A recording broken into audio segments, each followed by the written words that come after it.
In this video we're going to show and explain some of the different recording methods that are possible with our recorders. So first you're going to want to go into manual and then record. And this is going to tell you what your camera channels are set to record. So here, as you can see, our mainstream is set to auto for all, and this is following the schedule for your settings that you have. The manual would be for 24/7 continuous recording, and then stop means that you do not wish to record that channel.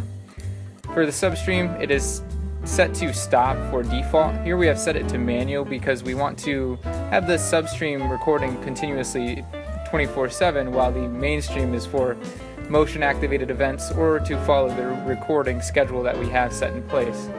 And here, let's say you wanted to record snapshots via events or alarm input, then you would also have to enable that here. We're going to leave that disabled for the video. Then you can move on to the main menu. Then under storage, here we've already gone to the schedule tab, and you can see that we've already set general recording throughout the day, motion detection throughout the night, and then we have an intel setting throughout the day. So that is for the IVS functions, which we'll cover later in the video. So for a good example here, we're going to show that channel 2 has recording for general, motion detection, and the IVS functions all day. And here's a blank slate on channel 3. So we should kind of go through the options here. As you can see, general is 24/7, or the recording for that schedule that you have set. Motion detection would be yellow, alarm is red, and that's an alarm input in the back. MD and alarm stands for motion detection and alarm. That's a mix of the two that you can configure. And then, as I said, the intel is for IVS functions such as digital tripwire, face detection, object detection. Again, that depends on both the recorder and the camera itself. So let's say we just wanted to get general recording throughout the day. We're going to actually use the erase button here to erase everything and go from, say, 8 a.m. to about 6 p.m. And then throughout the night we're going to want motion detection in case there's anything that happens. And let's say we have some digital tripwires or more robust analytics going on for our cameras, and we want to have that throughout the day and throughout the night, that way in case anything does happen. So then you can go ahead and select that for all when you do this as well. As you can see, it brings the line across for all of them. Do motion detection as well till 8 in the morning, and then general throughout the day.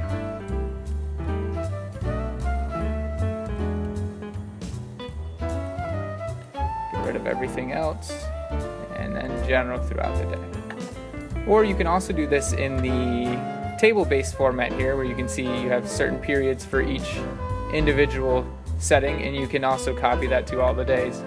I'm just going to kind of demonstrate here that you could select copy and select all the days, and we're going to take off the motion detection and see that reflected here. As you can see, it all went away.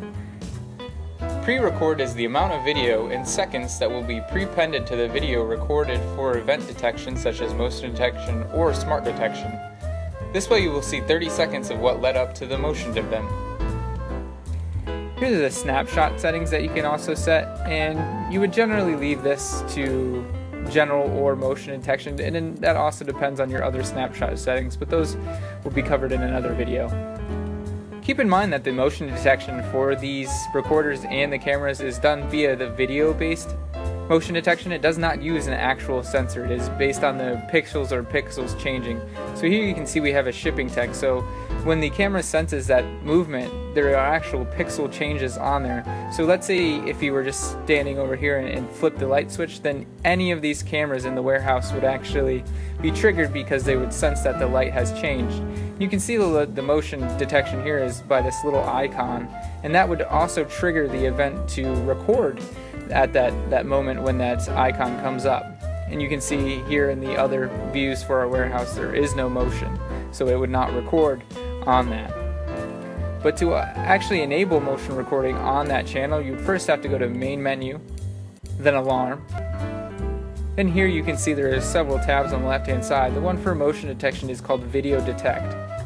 Now keep in mind you have to enable this with this toggle right here. So I've just disabled it for channel 2. I'm going to go ahead and re-enable it. But this has to be enabled for each and every channel that you want to record on. And down here you can see that the period, this is just the schedule that motion detection is enabled for, and you can change that if you need to. Really, you can leave that one alone because it's going to take your schedule settings from the other schedule earlier in the video. The alarm out setting is for if you have an external alarm that you would like this motion detection event to actually sound off on. And the same goes for the buzzer, only the buzzer is for the actual internal sound on the DVR to make a noise. And you can also, as we said earlier, you can create snapshots, and this is where you would have to tick that box to create snapshots. Again, that would be based on your settings for snapshots, such as the schedule or where you want the snapshots to record. It is important to understand this menu. Above we have channel 1 selected. Channel stands for camera number. The highlighted squares on the record channel and snapshot field show that I have this channel itself selected. Here we do not have snapshots enabled. And then send email. We have other guides on how you can send email alerts to your email or smartphone. The tour setting refers to which camera is being displayed on the TV monitor connected to the recorder via HDMI or VGA. If you have a monitor connected directly to your recorder, you can enable the tour setting to display the camera number that has motion detection in full screen view. This is useful for a convenience store or other retail application. Then you can even log it in the DVR or recorder's logs. Post record is for how much long you want to record after the event happens. Now notice there's two other tabs here. So video loss is some of the cameras and recorders actually can detect when a signal is being lost from the camera, and then you can configure what kind of alerts you want to get or settings you want to get when this happens. Of course, it has to log it in the recorder as a default. Now, tampering is actually for if the video signal is detected, however the output or from the video is blacked out, or let's say somebody tries to cover the surveillance camera, then it will actually alert you for that. You can mess around with these settings as a certain sensitivity or thing like that. But we're going to focus back on the motion detection because you're going to want to set regions. And here you can see we have this whole camera set up for a region. So we're going to go to another channel where we can kind of see where we have multiple regions set up. And here you can see we don't really care about cars maybe driving through the parking lot here. So we've since clicked and then dragged and got rid of those squares for that specific area. But then if you want, you can set separate areas. So let's say we wanted to actually monitor that, but we wanted to not have as much sensitivity. So we're going to set some yellow zones up here.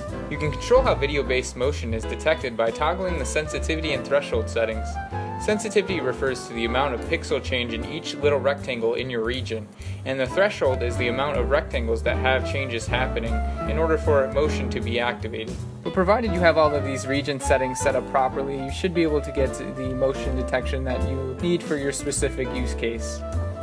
Some of our recorders and cameras support smart detection functions, also known as IVS.